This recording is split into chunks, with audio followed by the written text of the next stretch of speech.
This is CBN NewsWatch. Thanks for joining us for CBN NewsWatch. I'm Heather Sells. In Nigeria this week, gunmen have reportedly kidnapped an evangelical pastor and 16 other Christians in an attack that also killed one person. Dale Hurd is in our newsroom and has the latest. Dale. Heather, the incident happened in the Igabi area of Kaduna State. Reverend Zechariah Edo and 16 members of the Evangelical Church Winning All, including the pastor's daughter, 2 elders, and the son of an Assemblies of God minister, were kidnapped after midnight in the early hours Sunday. A witness said the kidnappers were 20 to 30 armed Fulani extremists, a violent, mostly Islamic group that has carried out many attacks on Christians in Nigeria. A witness said it happened as the church was hosting a combined choir fellowship. The Evangelical Church Winning All denomination is said to have the largest mission organization of any African church and has seen phenomenal growth, with some churches growing as much as 400% in the last several years. The Nigerian press reports so far no contact has been established with the kidnappers. Heather. All right, thanks, Dale. And CBN News senior international correspondent Gary Lane has been covering the persecution of the Nigerian church for many years and joins us now. You've been in Kaduna, but tell us about these Fulani extremists, what we know about them, why they might have done this. Well, the Fulani, first thing you need to know about the Fulani is they are Muslims, so they view Christians as infidels. They have no problem attacking them, killing them, doing whatever they want to them because they feel they're less of a person than they are. But the second thing that we need to know, Heather, is the Fulani are controlled by wealthy landowners, wealthy business people. The average Nigerian cannot afford an AK-47. You had 20 of these guys armed with AK-47s. They went in, did this kidnapping. They can't afford those guns, so the guns are supplied for them. The goal is to control the land, get the Christians out of the land so the Muslims can move in, the wealthy landowners can come in, business people, and control that land. It's of great value. What might be the strategy behind kidnapping as opposed to just outright killing them? Ransoms. I think the men probably have the guarantee of, well, look, you kidnap them rather than kill them, then whatever ransom is paid, you can share in that, reap some of the benefits there. So it also may be part of a negotiating bargaining chip strategy. We don't know for certain, but generally, if you kill them, you can't get a ransom for them. Right. All right. And we know Boko Haram is also a threat to Christians in the country. What do you see as the solution here, or what is the answer? Boko Haram is trying to control part of northeastern Nigeria, and they would like to see Sharia law over the entire country. As you know, the northern part of the country is Muslim, southern part is Christian. They would like to see the entire country Muslim. But the solution would be to put pressure on the Nigerian government. That is the solution, but so far there's no will to stop this. Okay, and talk a little bit about the growth of Christianity in Nigeria. It's so interesting how the church there seems to be growing even as these attacks are continuing. Yes, it has grown, and as Dale reported, 400% in the case of that church. But look, years ago I met with Samuel Lamb in China. He was one of the pioneers of the modern-day house church movement. I asked him about persecution. He said, look, when I was first arrested and sent to prison, he spent 20 years in prison in China. He said, look, the church was only 200. When I came out of prison, it had grown to 900. And then they confiscated the church building. After the confiscation, the church grew to 2,000 people. He said, look, persecution good for church. And it's true, because through the persecution, the church grows. And you know the old saying, the blood of the martyrs is the seed of the church.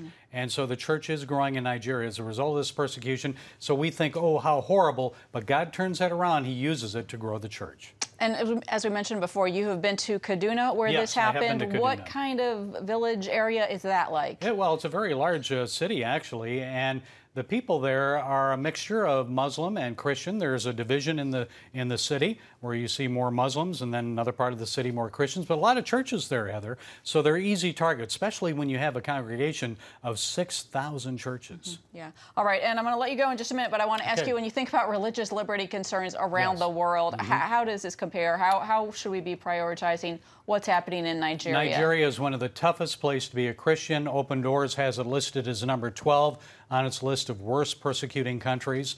Number 1, of course, is North Korea. But it's very difficult to be a Christian in Nigeria these days. thousands have been killed in the recent years. All right. Well, Gary Lane, thanks for your insights. Sure. Keep praying. Yeah. Right back here at home, an investigation into the racially controversial photo on Virginia Governor Ralph Northam's college yearbook page is inconclusive. Attorneys hired by Eastern Virginia Medical School to conduct the investigation say they interviewed 52 individuals, including the governor, his wife, medical school staff, and students for their 36-page report. The governor himself has made inconsistent public statements in this regard. No individual that we interviewed has told us from personal knowledge that the governor is in that photograph, and no individual with knowledge has come forward to us to report that the governor is in the photograph. Attorney Hatch says investigators also discovered that yearbooks were published from 1976 to 2013 by students with little administrative supervision. Talk of impeaching President Trump is increasing among Democrats in Washington right now. House Speaker Nancy Pelosi met with members of her party today, hoping to quiet the growing calls for removing the president from office. The meeting came as House Democrats issued more subpoenas for documents and testimony from former members of the Trump administration, among them close confidant and former White House Communications Director Hope Hicks and Annie Donaldson, former Chief of Staff to Don McGahn. House Judiciary Committee Chairman Jerry Nadler is calling them critical witnesses who can testify to issues of obstruction of justice, corruption, and abuse of power. When this committee issues a subpoena, even to a senior presidential advisor, the witness must show up. Our subpoenas are not optional. And Donaldson said she will not be appearing either before Nadler's committee. The House Intelligence Committee has postponed a meeting to enforce a subpoena against the Justice Department. The move comes after the Justice Department agreed to make a less redacted version of Robert Mueller's Russia report and related information available to the committee.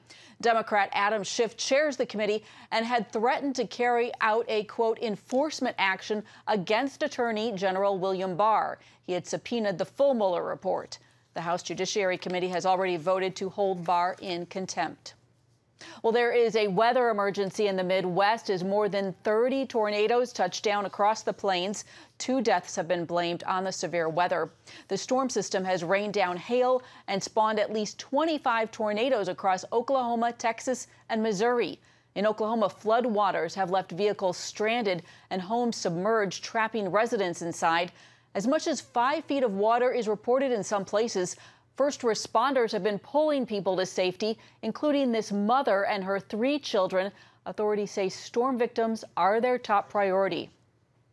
We do have our personnel, our emergency personnel, deployed throughout the city in those areas that we believe are of highest risk. The severe weather is now moving east with at least 10 states under flood alerts. AccuWeather meteorologist Mark Mancuso gives us a closer look at what is happening with this volatile system and what to expect in the coming days.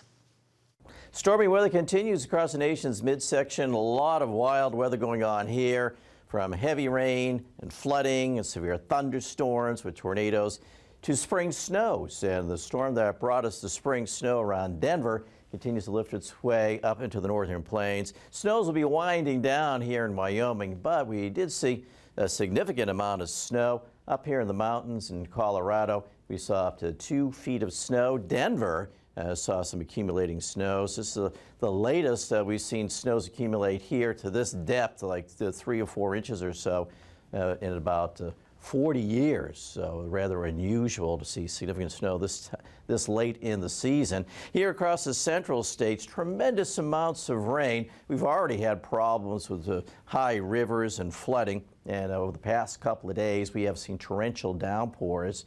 Yesterday, for example, we saw anywhere from 4 to 8 inches of rain parts of eastern Kansas, and we'll see the return of more storms, so we're not done with the flooding issues yet. And here we see the return of severe weather as the front kind of slows down and stalls here, and we'll see warm, moist air feeding into it, and another round of severe thunderstorms arrives late today and into tonight.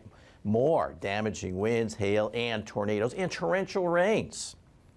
Then as that system continues to drift its way west, we'll see the potential for severe weather again on Thursday. Here you can see the Plain States again at risk for hail, flooding, and also a few tornadoes. So not only do we have this severe weather risk here on Thursday, but we have the old storm system that moves up to the north, then it dives southeast, and that could bring some problems into the northeastern states Thursday evening. Then back into the Plain States.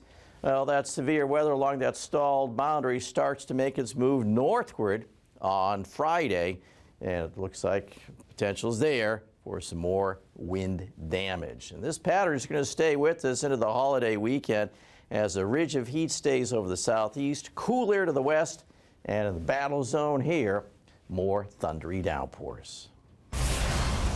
Still ahead, we talk with abuse survivor Mary DeMuth about the latest research on abuse in the church and how she hopes churches will respond.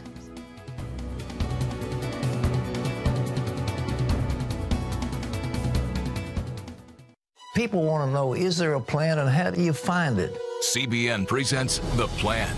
8 keys for understanding God's will for your life. We're going to talk about God's plan for your life. Is there a plan for everyone's life? In Pat Robertson's latest teaching, you'll discover the secret to knowing and living out God's unique purpose for you. The plan of God will be unfolded in your life in ways you couldn't believe possible. In The Plan, Pat reveals the principles to understanding God's will so that you will be filled with peace, provision, joy, and satisfaction. Plus, see amazing stories of how others are living out their individual purpose intended by God. God is faithful, and we did what He told us to do. Live the life God has designed for you. I hope that God works out a plan in you that will bring blessing, joy, peace, and happiness. Get the plan. Call 1-800-700-7000 or visit CBN.com. Remember for a moment what it was like to be a child. You believed every story you were told. You saw a world full of endless possibilities. What stories will the world's orphaned and at-risk children believe? We believe the Bible tells the only story truly worth believing.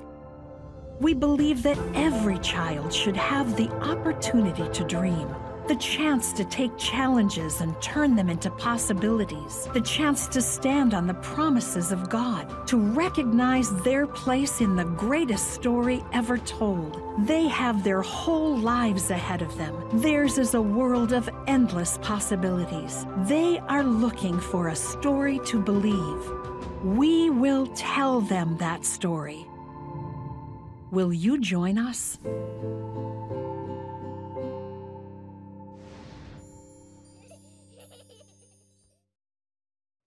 Quinnipiac University has released 2 new polls on abortion and gun control. It found that 28% of American voters say abortion should be legal in all cases. Another 32% say abortion should be legal in most cases. Now, 27% say it should be illegal in most cases, while 8% say it should be illegal in all cases. When it comes to gun control, 94% of those polled believe there should be a background check for all gun buyers, while 90% of gun owners support universal background checks. 61% say they want stricter gun laws, while 62% of those surveyed who are Republican oppose the idea of more laws. Lifeway Research surveyed 1,800 Americans a few months ago about abuse in the church. Almost a third said they expect to learn of more cases of Protestant pastors abusing children. But 37% disagreed, and 31% said they didn't know. At the same time, more than half said their church is very prepared to protect children from abuse in ministry programs. And joining us now with more on this is author Mary DeMuth, who has long written about her abuse as a child and advocated for other survivors, and especially for her denomination, the Southern Baptist Convention, to deal with it. Mary, thanks so much for joining us. Thanks for having me on. I appreciate it. Mary, we have really witnessed an incredible last year and a half or so since Me Too began. We've seen churches start to deal more publicly with abuse. And, you look at the results of this poll, and from what you're hearing and seeing from your vantage point, do you expect a lot more cases to come forward? I do. In this culture of more openness, and especially the next generation demanding it, I anticipate there's going to be a lot more disclosure. And so the church really needs to decide what to do in these kinds of cases. In the past, what's happened is they have kind of tended to resort to protectionism and silencing victims, which we've seen very much in the past year or so. And my hope in my heart is to see that change, where we can have some external investigations and reinstill some trust back into the church. Yeah, we're really not seeing a lot of independent investigations, at least from what I'm seeing. Are there examples, do you think, of churches that are handling reports of abuse well? Well, I think a lot of that is done behind the scenes. It's when it gets public that things get kind of messy. And so it's hard to quantify, who did well and who didn't do well, because we're kind of driven by the media, right?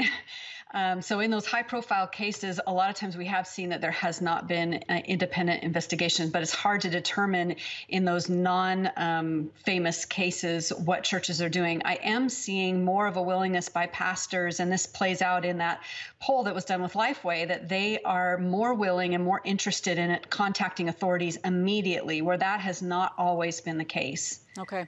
I want to ask you also, in this survey, 1 in 10 Protestant churchgoers under 35 said they left a church because they didn't feel that sexual misconduct was taken seriously. And I'm wondering, do you think the younger generation is less tolerant of churches not dealing with this? Yes, and I'm really grateful for the millennial generation who are saying we're not going to have this on our watch anymore. And they have a high value of authenticity and transparency.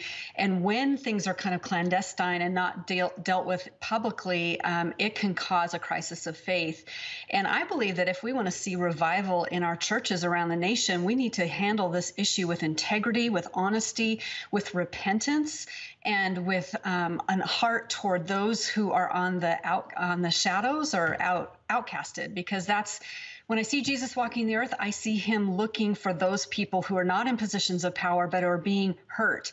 And so the more we are siding with those who have gone through this kind of devastation, the more we're going to represent this winsome Jesus to people who are longing for authenticity. Mary, of course, as you know, the Southern Baptist Convention is holding its annual meeting in a few weeks. There's been promises that abuse will be a major focus. What are you hoping for? Yeah, I'm hoping for a lot more transparency, and I'm really confident that at the helm we have J.D. Greer, who's been just a huge voice for this change and this transformation. We're seeing it in the ERLC, and that my hope is that we will see a lot more transparency, a lot more interest, and especially a lot more listening to survivors, because we actually have a unique voice, and we are watching the situation from a different vantage point, and I think our voices need to be heard. All right, Mary Jamuth, thanks for your insights and your time. Thank you. Still ahead, what are prices at the pump going to do for your summer holiday plans? We have a closer look at what to expect.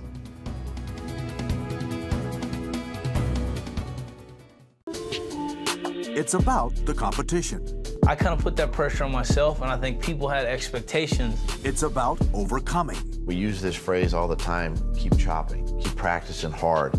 It's about going the distance. I think as a father, it's my job, to lead. Just be the best husband and father I can be. Watch Going the Distance with Sean Brown Saturday night at 7:30 on the CBN News Channel. Woohoo! Hi, Superbook fans. Here's something else you'll love. It's the new Superbook Bible app. It's packed with games, activities, and Superbook episodes that you can watch for free. Oh, no! There's trivia, a fun daily devotional, and answers to your Bible questions. Plus, an easy-to-understand Bible the whole family will enjoy. You can even create your own Superbook character. Ta-da! Whoa! Millsburg Falls man, come... Sorry, pardon me. Sorry, excuse me. Ouch! Are you getting this? Earn super points to win daily prizes, too. And so much more! Time to get back to my adventures. See you soon. It's the new Superbook Bible app. Free downloads on iTunes, Google Play, and Amazon. How can you find God's plan for your life? CBN presents The Plan, 8 Keys to Understanding God's Will for Your Life.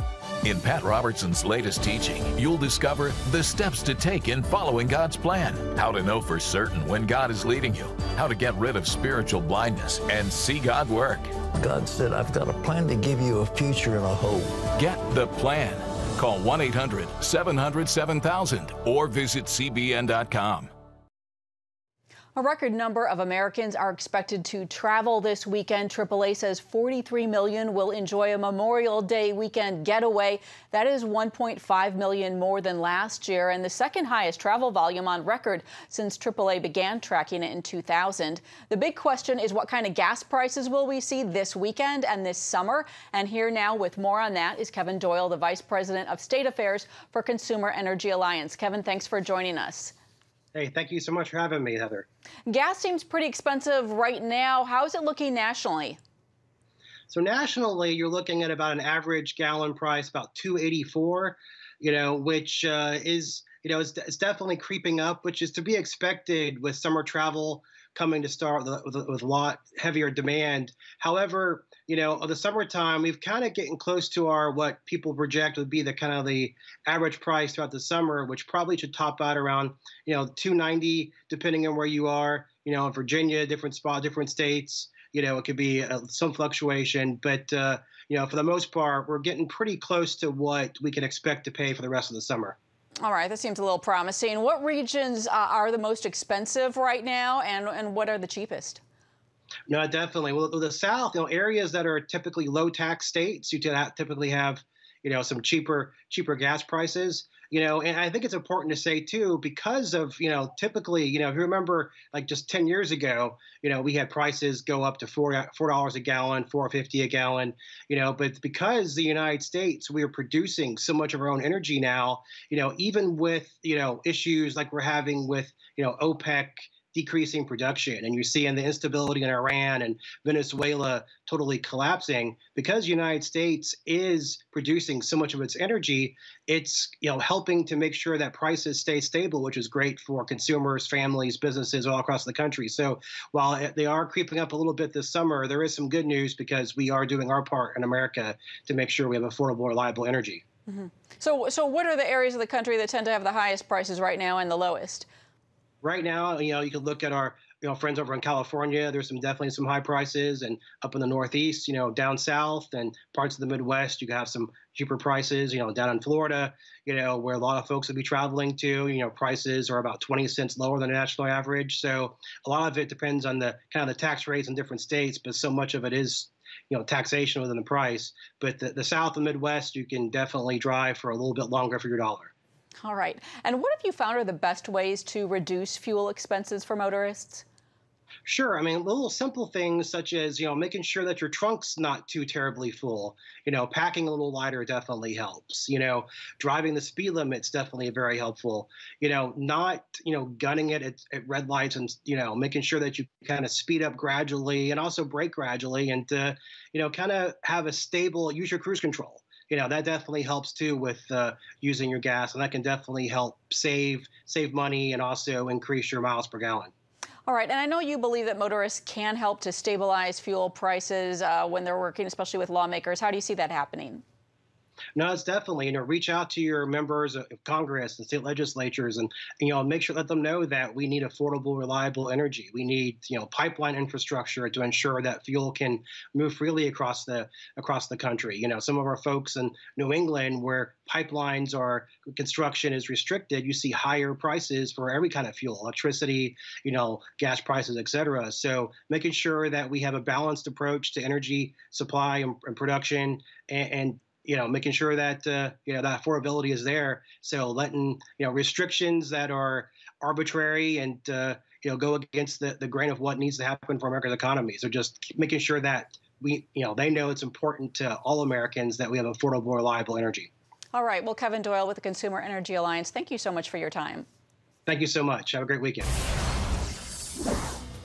Consumer Christian rap artist performs for an unusual group of fans and brings them a message of hope. Stay with us.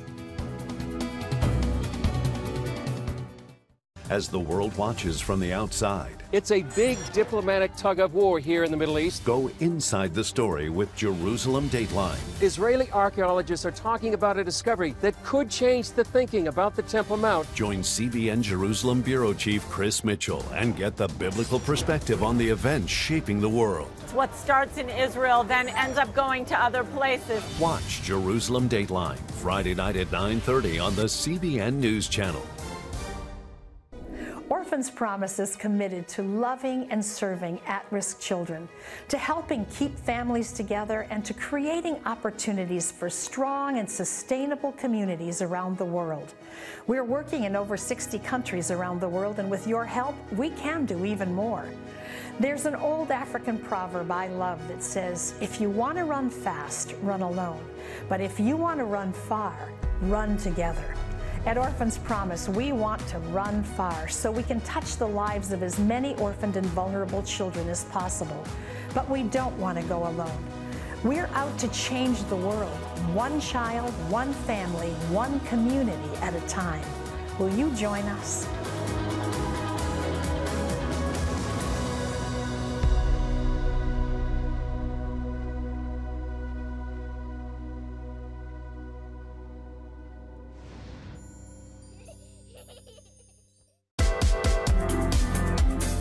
Meet the pastors who are preaching the gospel in a fresh, fearless way.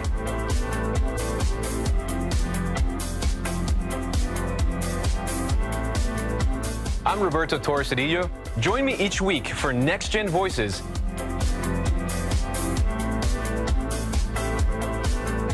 And watch God transform a generation.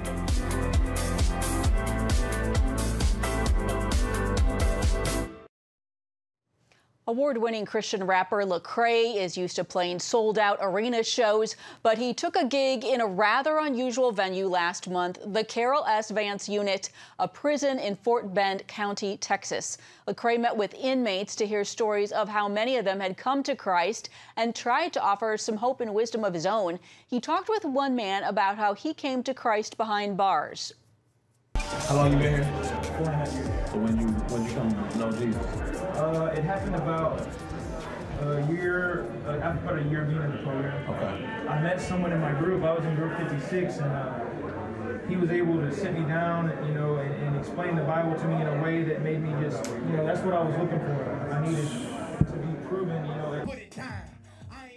The acclaimed artist visited in partnership with Prison Fellowship, a ministry dedicated to serving the 2 million men and women behind bars in the U.S. today. Lecrae says he loves to connect with the people that society has forgotten. He said, quote, God still loves them, and so do I. And that is it for this edition of News Watch. You can find more on the issues that you care about most at cbnnews.com, and you can watch CBN News programs anytime on our CBN News channel. So please tell us what you think about the stories that you've seen here by emailing us at newswatch@cbn.com, or talk to us on Facebook, Twitter, and Instagram. We hope you have a great day.